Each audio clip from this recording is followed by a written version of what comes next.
തൃശൂർ പുതുക്കാട് നവജാത ശിശുക്കളെ കുഴിച്ചിട്ട സംഭവത്തിൽ നിർണായക വിവരങ്ങൾ പുറത്ത്. ആദ്യത്തെ കുട്ടിയുടെ മരണം കൊലപാതകം. കുഞ്ഞിനെ കൊലപ്പെടുത്തിയത് 2021 നവംബർ 6-ന്. അന്ന് തന്നെ യുവതി കുഞ്ഞിനെ സ്വന്തം വീട്ടുവളപ്പിൽ കുഴിച്ചുമൂടി. പ്രതികളായ ഇരുവരുടെയും അറസ്റ്റും രേഖപ്പെടുത്തി. നേരത്തെ രണ്ടാമത്തെ കുഞ്ഞിന്റെ മരണം കൊലപാതകമെന്ന് പോലീസ് സ്ഥിരീകരിച്ചിരുന്നു. വിവരങ്ങൾ ശരത് ഓങ്ങല്ലൂർ നൽകും.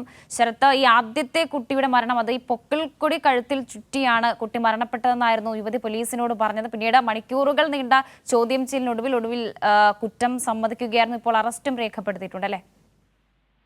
വർഷ 12 മണിക്കൂർ നീണ്ട ചോദ്യം ചെയ്യലിനൊടുവിലാണ് രണ്ട് കുഞ്ഞുങ്ങളെയും കൊലപ്പെടുത്തിയത് താനാണെന്ന് അനീഷ പോലീസിനോട് സമ്മതിച്ചിരിക്കുന്നത്. അനീഷയ്ക്കും ഭവിനുമെതിരെ കൊലപാതകം, ഗൂഢാലോചന എന്നീ വകുപ്പുകൾ ചുമത്തിയാണ് കേസെടുത്തിരിക്കുന്നത്. രണ്ട് കുട്ടികളുടെ കൊലപാതകത്തിലും വെവ്വേറെ FIR-കൾ രജിസ്റ്റർ ചെയ്തിട്ടുണ്ട്. ആദ്യത്തെ കുഞ്ഞിനെ കൊലപ്പെടുത്തുന്നത് 2021 നവംബർ 6-നാണ്. കൊല നടത്തിയ അന്ന് തന്നെ കുഞ്ഞിനെ അനീഷ കുഴിച്ചു മൂടുകയായിരുന്നു. 8 മാസങ്ങൾക്ക് ശേഷം കുഴി തോണ്ടി അസ്ഥികൾ എടുത്ത് ഭവിന് കൈമാറി. 2024 ഓഗസ്റ്റ് 29-നാണ് രണ്ടാമത്തെ കുഞ്ഞിനെ കൊലപ്പെടുത്തിയത്. തുണിയിൽ പൊതിഞ്ഞു സൂക്ഷിച്ച കുഞ്ഞിന്റെ മൃതദേഹം പിറ്റേ ദിവസം അനീഷ ഭവിന്റെ വീട്ടിലെത്തിച്ച് നൽകുകയായിരുന്നു.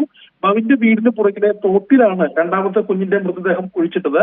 4 മാസത്തിന് ശേഷം അവിടെ നിന്നും അസ്ഥികൾ പുറത്തെടുത്തിട്ടുണ്ട്. അനീഷയെയും ഭവിനെയും വീടുകളിൽ എത്തിച്ചിട്ട് തെളിവെടുപ്പ് നടത്തി. ഈ തെളിവെടുപ്പ് പൂർത്തിയായിട്ടുണ്ട്. ആദ്യം അനീഷയായിരുന്നു വീട്ടിലെത്തിച്ചത്. അതിനുശേഷം ഭവിനെയും വീട്ടിലെത്തിച്ച് തെളിവെടുപ്പ് നടത്തിയിട്ടുണ്ട്. ഇരുവരെയും തിങ്കളാഴ്ച കോടതിയിൽ ഹാജരാക്കും എന്നാണ് നമ്മളോട് പറഞ്ഞിട്ടുള്ളത്. തിങ്കളാഴ്ച തന്നെ ഈ പറയുന്ന കുഴിച്ചിട്ടെന്ന് പറയപ്പെടുന്ന പ്രദേശത്തെത്തിയിട്ട് കൂടുതൽ പരിശോധന പോലീസിന്റെ ഭാഗത്തു നിന്ന് നടക്കും. ആദ്യ കുഞ്ഞ് പ്രസവ സമയത്ത് മരിച്ചു എന്നായിരുന്നു അനീഷയുടെ ആദ്യ മൊഴി. എന്ന വിശദമായ ചോദ്യം ചെയ്യലിലാണ് രണ്ട് കുഞ്ഞുങ്ങളെയും പ്രസവശേഷം കൊലപ്പെടുത്തിയതാണെന്ന് അനീഷ സമ്മതിച്ചത്. ഞായറാഴ്ച പുലർച്ചെ പുതുക്കാട് പോലീസ് സ്റ്റേഷനിലേക്ക് കുഞ്ഞുങ്ങളുടെ അസ്ഥിയുമായിട്ട് ഭവിൻ എത്തിയപ്പോഴാണ് സംഭവം പുറത്തറിയുന്നത്. ഇതിനുള്ള കാരണമായിട്ട് പോലീസ് പറയുന്നത് ഭവിനും അനീഷയും തമ്മിലുള്ള തർക്കം, അവർ തമ്മിലുള്ള അഭിപ്രായ വ്യത്യാസം, അനീഷ മറ്റൊരു വിവാഹത്തിന് തയ്യാറെടുക്കുന്നു എന്ന ഭവിന്റെ സംശയം. ഈ കാരണങ്ങൾ കൊണ്ടാണ് ഭവിൻ ഇത്തരത്തിൽ അസ്ഥികളുമായിട്ട് പോലീസ് സ്റ്റേഷനിൽ എത്തി എന്നാണ് പോലീസിന്റെ ഭാഗത്തു നിന്നും അറിയുന്നത്.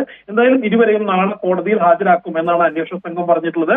ചാലക്കുടി DYSPയുടെ നേതൃത്വത്തിലാണ് പ്രത്യേക അന്വേഷണ സംഘം രൂപീകരിച്ചിട്ടാണ് അന്വേഷണം നടന്നുകൊണ്ടിരിക്കുന്നത്. വർഷ. ശരി, ശരത് ഓങ്ങല്ലൂരാണ് വിവരങ്ങൾ നൽകിയത്.